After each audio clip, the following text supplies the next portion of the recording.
Welcome once again to our reading of Jesus, Dead or Alive. Ghost Story. The 19th century theologian Carl Theodor Keim tried another attack by suggesting that the people who claimed Jesus had come back to life had seen a spirit or ghost. But when set along what the Bible says, this idea also collapses in a heap. When he appeared to the two disciples who were walking to Emmaus, he shared a meal with them, took the bread and blessed and broke it and gave it to them. Luke 24:30.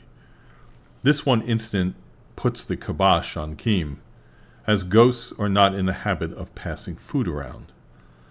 When Jesus met the disciples in their hideout, they were terrified, but he told them, "Why are you troubled? And why do doubts arise in your hearts? See my hands and my feet, that it is I myself. Touch me and see. For a spirit does not have flesh and bones, as you see I have." Luke 24:38-39. When they still did not believe it because of joy and amazement, he asked if they had any food in the house. And when they gave him a piece of broiled fish, he took it and ate it in their presence. Luke 24-41 and 43. By appealing to their senses, sight, hearing, and touch, Jesus wanted to show them that he was not a disembodied spirit. He took the same approach with the doubting Thomas. "Put your finger here and see my hands, and put out your hand and place it in my side. Do not disbelieve, but believe." John 20:27. Later, on a seashore at Galilee, Jesus invited 7 of his followers to come and have breakfast. John 21:12. This so impressed Peter that he later referred to the apostles as those who ate and drank with him after he rose from the dead. Acts 10:41. This all tells us that when Jesus rose from the dead, he had a physical body, yet one without the usual limitations. His transformed body moved away from the grave clothes without disturbing them. He could walk through walls, yet eat food. He could appear and disappear at will. He was able to enter a room without passing through a door or window, yet the crucifixion scars on his hands, feet, and side were visible. This could explain why there were times when those who met him did not always recognize him immediately, yet always did so eventually. His resurrection body was identifiable with his pre-death body, yet not identical to it. The fact that we cannot explain this is no reason for denying it. The resurrection of Jesus is clearly not a ghost story.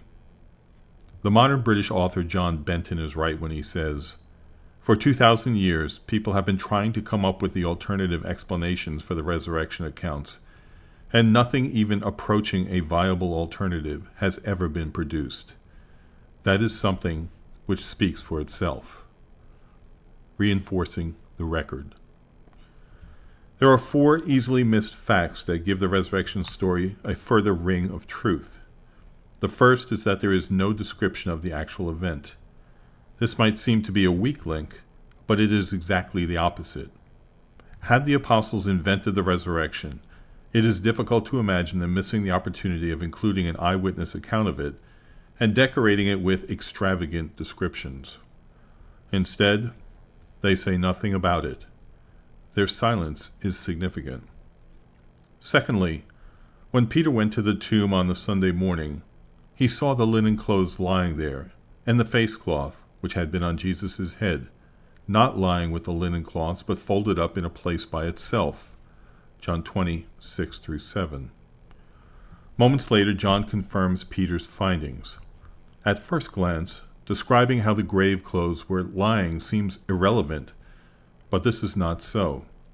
The word lying, used twice of the linen cloths, translates a word commonly used of something done in a very orderly way, while the phrase about the face of the cloth being folded up means something like twirled about itself.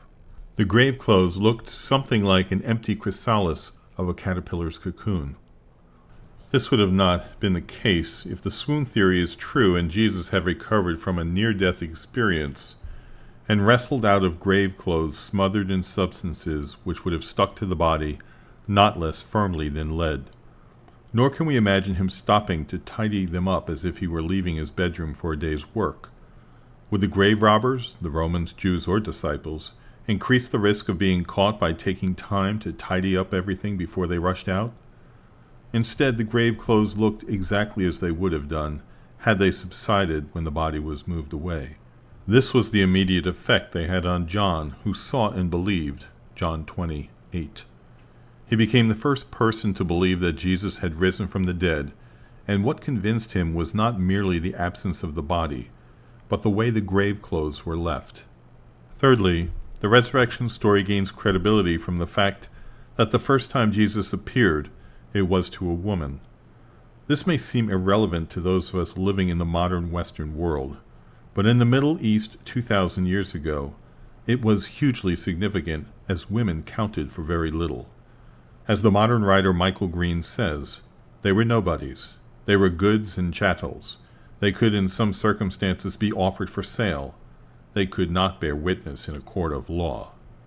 This may partly explain why, when Mary and the other woman told the disciples they had seen Jesus, their story seemed to them an idle tale, and they did not believe them. Luke 24:11. They reacted like the 2nd century philosopher Celsus, who ridiculed the resurrection as something based on the word of a hysterical female. The last thing the disciples expected was that Jesus would rise from the dead, and they were not going to take a woman's word for it.